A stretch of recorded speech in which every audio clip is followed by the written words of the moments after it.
5. Los problemas de una gran ciudad. Una ciudad tan vasta y tan bien poblada debía presentar a sus dirigentes problemas de los cuales sus fundadores, 2 siglos antes, no podían ni siquiera tener idea. El del abastecimiento de alimentos, a juzgar por la abundancia de mercados, estaba resuelto sin mayores complicaciones, y efectivamente, millares de canoas convergían hacia la ciudad lacustre cargadas de artículos alimenticios.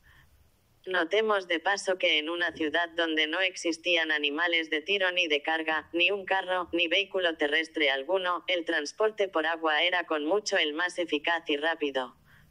Pero es precisamente a propósito del agua que surgían las dificultades más graves de los mexicanos.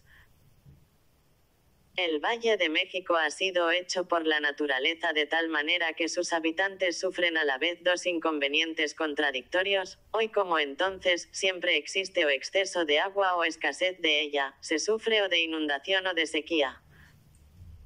En la estación de lluvias, tempestades de increíble violencia acumulan en un abrir y cerrar de ojos, en el fondo de este enorme vaso, una capa de agua que se retira muy lentamente. En la estación seca, el abastecimiento de agua potable y para el riego de los jardines se hace difícil. La parte del lago donde se encontraba México era ya poco profunda, la evaporación agotaba gradualmente el manto de agua. Pero en esta época el clima del valle debió ser más húmedo y en conjunto mejor que hoy, menos sometido a variaciones extremas. La desaparición de la laguna no ha hecho nada por mejorarlo, se ha pagado el rescate que ha exigido la lucha contra las inundaciones. En un principio, seguramente los mexicanos no tuvieron dificultades para proveerse de agua potable, las fuentes que brotaban del suelo en la isla central bastaban, sin duda. Como hemos visto, esas fuentes sirvieron aún en el siglo XVI para que se abasteciera de agua una parte de la población. El agua del lago no era propia para el consumo, pues era excesivamente salada. Cuando los desdichados defensores de la ciudad se vieron obligados a beberla, con ella solo lograron agravar sus sufrimientos. A medida que la población aumentaba, las fuentes llegaron a ser insuficientes. No había otra solución que llevar a la ciudad el agua potable de las fuentes de tierra firme. La de Chapultepec, al oeste de Tenochtitlán, era bien conocida de los aztecas, tenía para ellos lúgubres recuerdos porque fue allí, a principios del siglo XIV, donde su tribu todavía errante sufrió la más terrible derrota de su historia y vio a su jefe Huitzilihuitl, el Viejo, capturado con sus 2 hijas, morir esclavos en Colhuacán. Pero Chapultepec, Cerro del Chapulín, había pasado a ser un anexo de la capital bajo el reinado de Moctezuma I, con su bosque de árboles famosos y sus rocas al pie de las cuales brotaba una fuente copiosa. Es posible que durante algún tiempo se contentaran con ir a llenar en ella recipientes de barro cocido que transportaban en canoa, pero tal medio debió parecer muy pronto insuficiente. De ahí la idea del acueducto, construido en el reinado de Moctezuma I y que, partiendo de la fuente, iba a terminar en el centro mismo de la ciudad, a 5 kilómetros de distancia, dentro de la muralla del Gran Teocallí, estaba hecho de piedra y argamasa y, en ello concuerdan todos los testimonios, tenía 2 conductos, cada uno del grueso del cuerpo de un hombre. Solo se utilizaba uno de esos conductos regularmente, periódicamente se hacía pasar el agua del uno al otro, con el fin de limpiar el que quedaba vacío. Según el plano general de la ciudad, es evidente que el acueducto debió de atravesar numerosos canales. Cortés, que parece haberse sorprendido de manera particular por el ingenio que revelaba esta construcción, describe los puentes huecos, tan gruesos como un buey, que sostenían los caños de agua.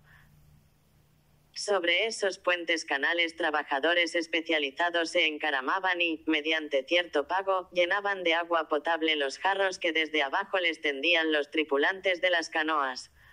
Estos, a su vez, iban a vender el agua por toda la ciudad. También existían fuentes públicas, o por lo menos una principal en el centro de la capital. Allí iban las mujeres a llenar sus cántaros. Cuando aumentó la presión demográfica, el acueducto de Chapultepec llegó a ser insuficiente. La construcción del segundo acueducto, proyectado y ejecutado en el reinado de Huichol, demuestra a la vez la expansión de la ciudad y la actividad inteligente de sus gobernantes. Este acueducto llevaba el agua de Coyoacán y bordeaba la calzada de Ixtapalapan. La realización de esta obra había sido precedida de un ensayo desdichado que prueba cuán frágil seguía siendo el equilibrio natural del lago y de las islas y cuya historia, tal como ha llegado hasta nosotros, está sobrecargada de una multitud de incidentes mágicos. A tal grado habían impresionado a las gentes los acontecimientos. En efecto, Huichol había tenido la intención de captar las aguas de una fuente llamada Acuecuexat, que brotaba entre Huitzilopochtli y Coyoacán, dentro del territorio de esta última ciudad.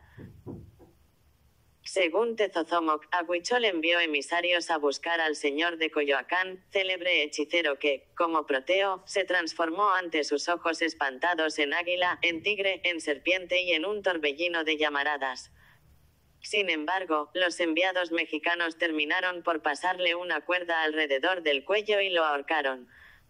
Los trabajos comenzaron pronto, y en breve el acueducto estuvo listo para llevar el agua corriente hasta el centro de la ciudad.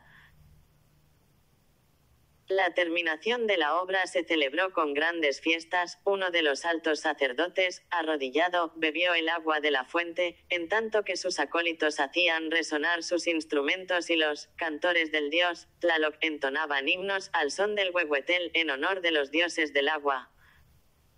Seáis, señora, muy bienvenida, que vengo a recibiros porque llegaréis a vuestra casa, en el medio del Tular, Cañaveral, México, Tenochtitlán, cantaban.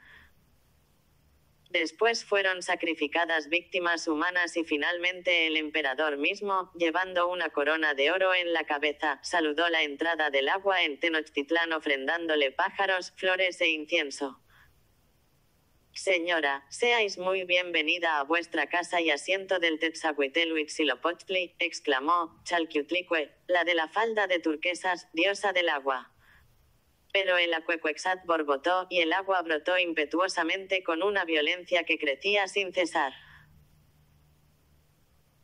El acueducto fue insuficiente para contener el agua y al cabo de 40 días la situación se hizo grave. El nivel del agua aumentaba constantemente. Primero los pescadores vinieron a dar la alarma, después se desencadenó la inundación, golpeando las casas que acabaron por venirse abajo, amenazando al mismo Huichol que tuvo que buscar refugio en el gran templo.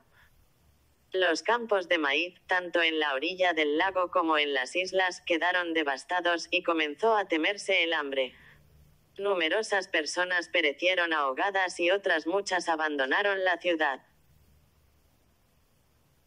Lo mismo Tezozomoc, cronista mexicano siempre pronto a exaltar a su pueblo y a sus antiguos soberanos, que Ixtlilxochitl, cuya historia entera es visiblemente parcial a favor de Texcoco, informan que Huichol, amedrentado, viendo que los mexicanos murmuraban y temiendo una rebelión, recurrió a su socio Netzahualpilli, rey de Texcoco. Ahora, señor, os quejáis y teméis, le dijo este con buen juicio, si se hubiera evitado este inconveniente, no se mirara anegado todo, pues de ello fuisteis avisado por el rey Chochoma de Coyoacán, que lo matasteis por ello. Después asumió la dirección de las operaciones mágico-técnicas, muchos funcionarios fueron sacrificados y sus corazones arrojados a la fuente, juntamente con piedras preciosas, oro y telas bordadas.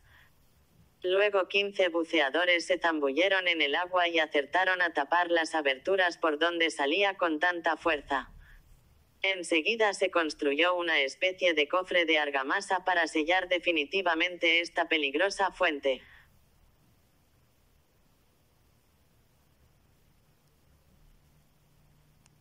La inundación había costado cara al soberano y a la ciudad, había que reconstruir innumerables casas, entre ellas el palacio mismo de Huichol, se habían entregado 10 cargas de huachli, una pequeña fortuna cada uno de los buceadores, 200.000 cargas de maíz se habían distribuido a la población hambrienta, 32.000 canoas se habían repartido entre los habitantes para permitirles transportar lo que habían podido salvar de las aguas mientras éstas volvían a su nivel, y finalmente hubo que distribuir importantes cantidades de vestidos a los damnificados.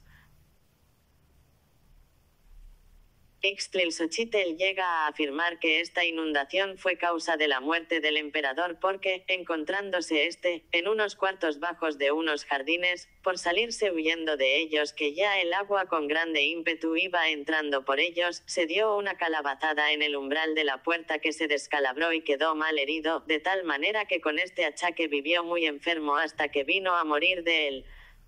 Esa inundación es sin duda la más célebre de la antigüedad prehispánica, pero ciertamente no fue la única. Cada estación de lluvias la ciudad debió padecer nuevos peligros.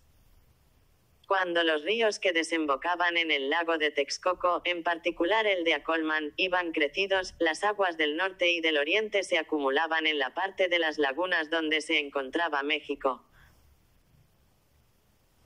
Para conjurar ese peligro Moctezuma I, por consejo del rey de Texcoco Netzahualcoyotl y siguiendo sus indicaciones, construyó en 1449 un dique de 16 kilómetros de largo, orientado de norte a sur de Atzacoalco a Ixtapalapan, que protegía a Tenochtitlán contra las irrupciones del Gran Lago. Todavía subsisten restos importantes de este dique. Así se puede decir que, de los dos problemas más importantes con que se enfrentaban los mexicanos, uno, el del agua potable, estaba resuelto; el otro, el de las inundaciones, solo lo estaba parcialmente y de manera precaria. En realidad no se ha logrado resolver del todo ni siquiera hoy, a pesar del equipo moderno. Otra cuestión merece que nos detengamos en ella un instante: se trata de la salubridad pública. Tenochtitlán no tenía más desagües que la Roma de los Césares o el París de Luis XIV. Las aguas negras se vertían, pues, en los canales y en la laguna. Por fortuna, había en esta tantas corrientes que quedaba asegurada una relativa dispersión. En todos los caminos, y en diversas partes de la ciudad, dice Bernal Díaz, había letrinas públicas cuyo interior estaba oculto a la vista de los transeúntes por paredes de juncos, y sin duda de allí provenían esas canoas de leyenda, de que habla el mismo conquistador al referirse al gran mercado. Notemos, de paso, que los aztecas sabían estercolar las tierras utilizando ese género de abono. Los desperdicios domésticos se arrojaban en los suburbios de la ciudad, en las tierras vagas, pantanosas, o eran enterrados en los patios interiores. La conservación de las calles debía estar a cargo de las autoridades locales de cada barrio, bajo la vigilancia del Huihui Calpixki, funcionario imperial que, como prefecto, les daba las instrucciones. Cada día se ocupaban 1000 personas en la limpieza de las vías públicas, barriendo y lavando con tanto esmero que, dice un testigo, se podía caminar por ellas sin temer por los pies más que por las manos. Lo cierto es que la ciudad, a principios del siglo XVI, parece haber sido saludable, gracias a la abundancia de agua, a los hábitos de limpieza de los habitantes y al clima de altura.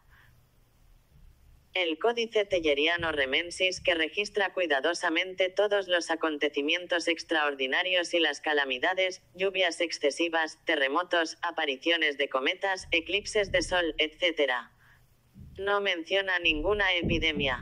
Lo mismo sucede en el Códice de 1576 y el Azcatitlán. La primera gran epidemia que conoció México fue la de viruela que, introducida por un negro de Cuba que llegó con los españoles, hizo estragos en 1520 y se llevó al emperador Cuitláhuac.